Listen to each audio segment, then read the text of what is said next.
Il existe sur Terre des endroits encore sauvages, mystérieux et peu connus. Des lieux qui poussent à l'exploration et qui donnent envie de goûter à l'inattendu. Dans cette vidéo, je vous emmène découvrir l'un d'entre eux avec moi.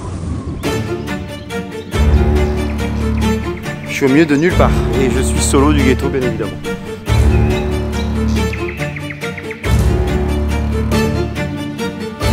Waouh!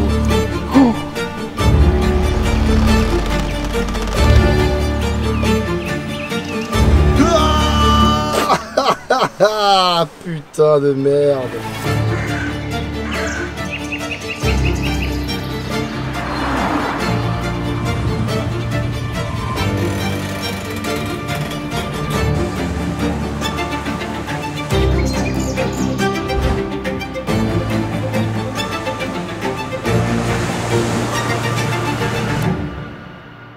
Messieurs, dames, c'est officiel, c'est parti pour Vancouver Island, un des endroits les plus sous-cotés du Canada.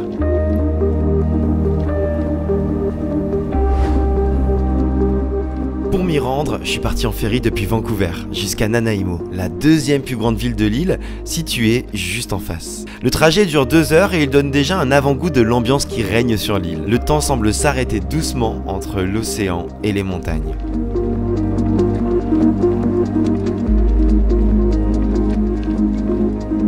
Commençons par le commencement, savoir un petit point géographique. Dans l'île de Vancouver, il y a Vancouver. Et vous le savez peut-être, Vancouver c'est en Colombie-Britannique, tout à l'ouest du deuxième plus grand pays du monde, qui est le Canada. Il faut savoir que c'est la plus grande île de la côte ouest d'Amérique avec 32 000 km² environ, ce qui est un peu plus que la Belgique par exemple. Sauf qu'en Belgique, il y a 11 millions d'habitants, alors qu'ici, il y en a à peine 700 000. On est sur une densité 14 fois plus importante en Belgique. Le but de cette vidéo, c'est de vous montrer que l'île de Vancouver, c'est vraiment un petit paradis, notamment de la nature. Là, par exemple, je suis à Cathedral Grove, je suis entouré d'arbres qui ont plus de 800 ans pour certains. Ouais, ça commence à faire 800 ans. Ils en ont vu des trucs, eux, hein, dans leur petite existence. En tout cas, l'île de Vancouver, c'est un petit bijou qu'on va découvrir tous ensemble.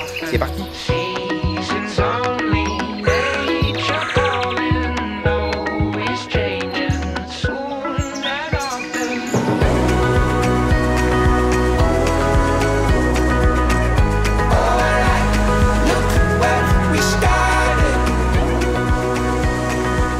Il faut savoir qu'au Canada, il y a 37 parcs nationaux et 10 parcs nationaux réserves. Tout ça couvre plus de 300 000 km de territoire, ce qui est par exemple plus que l'Italie. Oui, ça fait beaucoup. Et évidemment, un parc national, c'est là pourquoi? C'est là pour protéger la faune, la flore, les sols, les sous-sols. Bref, protéger un ensemble de biodiversité qui est hyper important pour l'être humain, mais aussi pour la planète de façon générale. Ceci étant dit, sur l'île de Vancouver, il y a un parc national réserve qui est pas si loin d'ici d'ailleurs où je suis actuellement, qui s'appelle Pacific Rim National Park Reserve. Et si je parle de parc national réserve, c'est qu'il y a justement une petite nuance par rapport au parc national classique. C'est simplement que le gouvernement fédéral a une entente avec les autochtones qui ont donc accepté de partager une certaine partie de leur territoire. Ils ont un espace réservé, que ce soit pour faire de la chasse, que ce soit pour faire de la pêche, etc., etc. Et ça te montre aussi à quel point les populations autochtones sont bien évidemment toujours présentes sur le territoire canadien. Mais ça n'empêche que je vais vous en parler parce que c'est un sujet hyper intéressant et hyper important. Les tribus autochtones présentes dans la région sont appelées les Nuu-chah-nulth. Leur territoire traditionnel s'étend sur une partie plus large que le Pacific Rim National Park Reserve. On comptait près de 30 000 membres dans les différents groupes quand le capitaine James Cook les rencontre pour la première fois en 1778. Malheureusement, avec les maladies apportées par les Européens, comme la malaria ou la variole, 90% de la population locale disparaît. En 2016, le Canada comptait seulement 4000 personnes s'identifiant comme ayant une ascendance Nuu-chah-nulth. Et ils sont aujourd'hui activement impliqués dans la protection et la promotion de leurs droits pour la chasse et la pêche sur leur territoire national.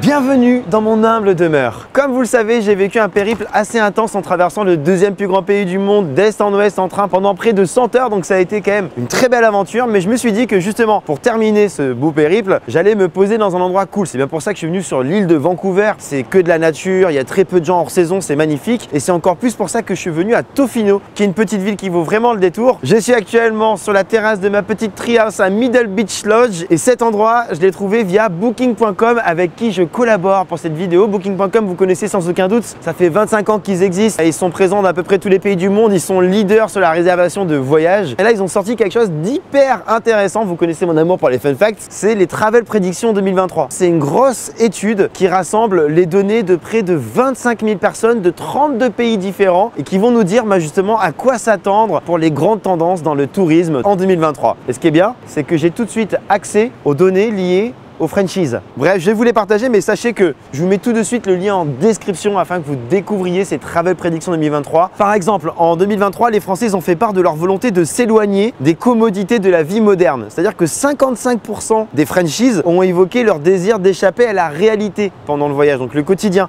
Ça peut être par exemple cuisiner autour d'un feu de camp, ça peut être barouder avec une boussole que j'avais fait pendant le 4L Trophy, c'était extraordinaire. Et il y a aussi par contre un truc qui m'a intéressé, c'est que 59% des Français ne sont pas prêts à faire l'impasse sur un réseau mobile ou une connexion. Alors moi je pense que je fais plus partie des 41% restants parce que ça me dirait de plus en plus de partir à l'aventure littéralement sans smartphone, un peu à l'ancienne, un peu comme quand je voyageais à la fin des années 2000 où il n'y avait pas forcément de wifi de partout, il n'y avait pas forcément une bonne connexion, il n'y avait pas vraiment de smartphone non plus, enfin j'en avais pas vraiment à l'époque. Maintenant on n'a plus qu'à aller découvrir Tofino, cette petite ville très mignonne. Alors let's go.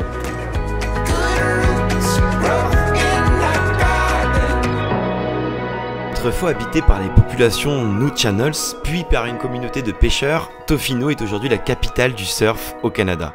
Elle compte 2000 habitants, dont près de 15% disent pratiquer ce sport. C'est énorme.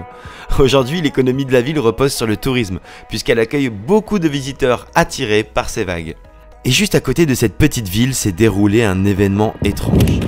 Il a eu lieu en 1945, alors que la guerre prend fin petit à petit en Europe. Ici, les Canadiens se préparent à une potentielle attaque japonaise et un de leurs avions militaires va s'écraser mystérieusement. En entendant cette histoire, je me suis tout de suite dit que je devais partir explorer le lieu du crash.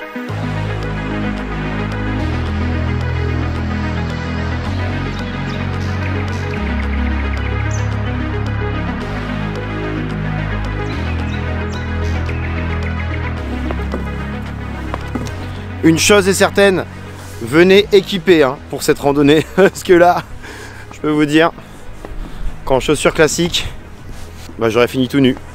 Pas sûr, ça brûle. Ça c'est ok. Écoutez les amis, je crois bien que je suis arrivé. Impressionnant. Regardez-moi cette dinguerie.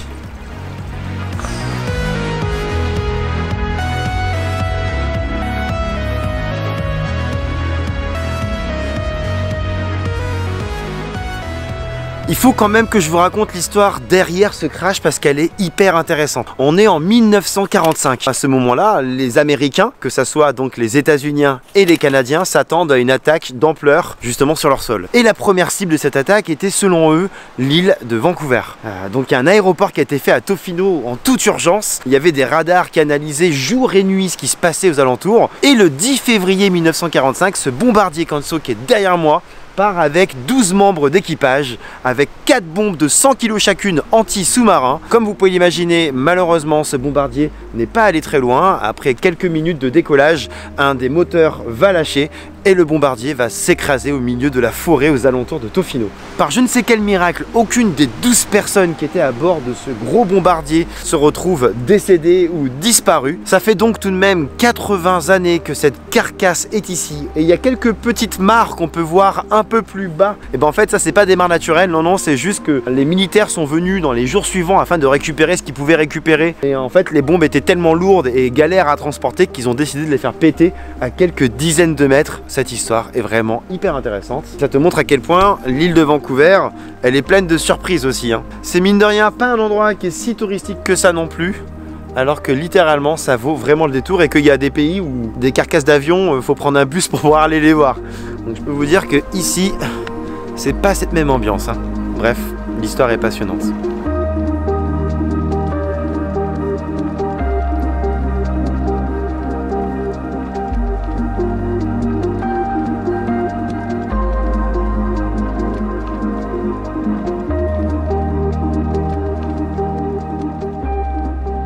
termine ce vlog dans la capitale de la Colombie-Britannique. Et non, ce n'est pas Vancouver, c'est Victoria, toujours sur l'île de Vancouver. J'espère que ce vlog aussi vous a plu. Moi, j'ai eu un vrai coup de cœur sur Tofino et ses alentours proches. C'est une ville qui va mélanger justement un accès immédiat, direct à la nature. On peut observer la faune avec les orques à certaines périodes de l'année. C'est assez fou de voir une telle fusion entre l'être humain et justement la biodiversité de façon générale. N'hésitez pas à y aller une fois dans votre vie, pourquoi pas d'ailleurs avant de traverser le pays en train de Toronto à Vancouver, c'est ce que j'ai fait. Il y a une vidéo dédiée à ce sujet là, regardez-la parce que j'ai eu des jusqu'à moins 40 degrés, c'était beaucoup trop cool comme aventure et la vidéo elle est canon. Surtout abonnez-vous, c'est pas encore fait puisque je vais aller jusqu'aux États-Unis en ferry dès la semaine prochaine, vous aurez la vidéo YouTube. Ce serait quand même bête de rater ça, hein, je dis ça, je dis rien.